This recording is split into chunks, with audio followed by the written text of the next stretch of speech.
Hey guys, welcome back to OverBudget Garage. So at this point, our OBS Chevy is fully bagged, has a custom vinyl wrap, and the outside's looking just the way that we want. However, if you've ever bagged a truck, you know what project is probably gonna come next, and that's doing something with the inside of the bed. Once you cut the bed floor out for air suspension, it stops looking like a truck bed and starts to kind of look like a science project. And this is the moment where most builds either get rushed or just never really end up completely finished. So your next question might be, how do you make the inside of the bed look just as finished as the outside without losing access to everything underneath, like your air tank, your compressors, or your valves, but making it look good and without breaking the bank? In this video, I'm breaking down exactly how I built this raised wood bed floor for our OBS Chevy. From the steel framework, to the templates, to the oak wood, to the final install.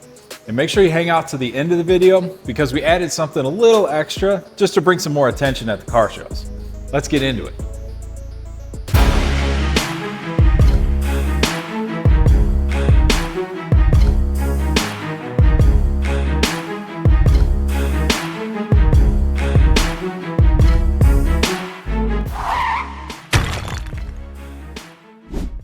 Before we can talk about wood bed floors, we had to start by installing some wheel tubs. These were the first step, and everything else was built off of these. The factory wheel tubs had to be removed in order to allow the truck to air all the way out. We wanted to keep dirt and debris from spraying up into the bed, so we decided to build some custom wheel tubs using these universal steel tubs from Summit Racing. I won't go deep into the install of the wheel tubs here because I have a full video that breaks down exactly how we built these. If you want to check out that process step by step, I'll put a link to that video in the description below. Once the wheel tubs were done, it was time to figure out how we were going to make our wood bed floor. The first step was building a framework for the wood to be able to sit on. I didn't want the wood just floating, so everything had to be supported by angled steel tied directly into the factory bed sides. Our plasma cutter was used to cut all of our steel pieces to length. Then, with a combination of riv nuts and welding, we created a strong structure for the wood to be able to sit on. This part takes time, and you want to take your time here. Because the wood is going to sit on this structure, it is crucial to make sure that the structure is level and square. If you don't, the wood is not going to sit flat and you're going to end up with a big headache later on. With our steel frame done, the next step was to create templates for every single wood panel that we were going to put in the bed.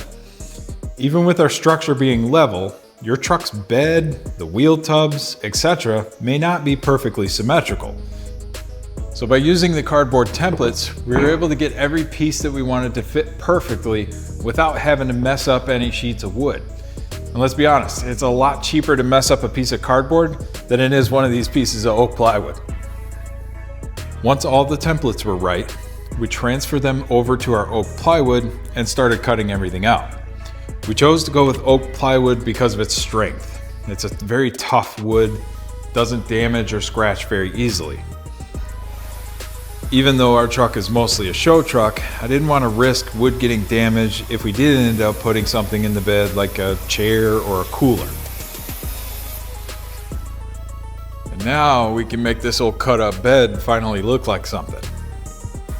We're now to the point where we can mock up all of our wood panels. We did this by installing all of our chrome bed rails and our latches that we actually purchased off of Amazon. This step is very important. It allowed us to see how everything was going to fit and look before any stain or any clear coat was on the wood. This makes it so that you can make any of those fine, small adjustments that you may need to make to get everything to fit right. And in our case, we did have to do some trimming and some sanding to get everything to fit and look just right. This mock-up saved us from having to redo parts later on. Once we got all our panels to fit correctly and all the spacing between our chrome trim was where we wanted it to be, we pulled all the wood back out, pulled all the trim off, all the latches back out, and started the process of staining and clear coat. 2 coats of stain were applied to get that color that we were looking for. We followed that up with 6 coats of clear gloss polyurethane that will not only make everything shine, but gives that wood protection against water, dirt, or any kind of potential fading from the sun. After everything was dried and cured, it was time for final assembly. This is where all that time and hard work paid off. We installed all of our chrome rails and latches, then put each piece in the truck. I would also mention that before we put the wood back in, we ended up putting a weather stripping down on the metal frame where the wood would sit. This would help with any rattling noises we could potentially get when driving down the road.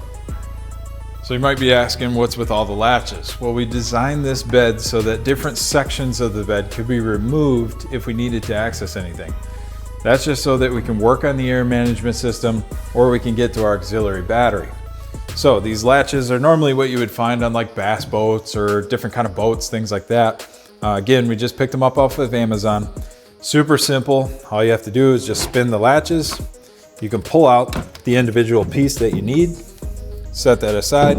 Now you have access to everything underneath. And finally, we now have a bed that matches the rest of the truck and looks finished. But remember what I said in the beginning, there's one last thing that gives us that little extra wow factor. So just to take it one step further, we decided to add rock lights underneath our bed rails. These rock lights were sent to us from Auxbeam Lighting, and honestly, the lights are super easy to install and they're surprisingly bright. I'll be doing a complete install and review video of the Auxbeam rock lights along with one of their awesome switch panels in an upcoming video. If you're interested in any LED lighting, check out what Auxbeam has to offer. I'll put my affiliate link down in the description. This modification isn't a necessary thing, just something cool that brings a little more attention to our new bed, but who doesn't like LED lighting? And so guys, that's how we built our wood raised bed floor in our OBS Chevy. If this video helped you out or gave you any ideas for your own build, hit the like button and please consider subscribing. It helps the channel out a lot. This channel is all about building cool cars in your own garage and actually finishing them. In our next video, we're switching gears and jumping over to our '79 Camaro project, where we'll be installing this complete digital dash from Intellitronics and giving our interior a little more modern feel. You're not gonna wanna miss this one. But until then, get out there and build something cool.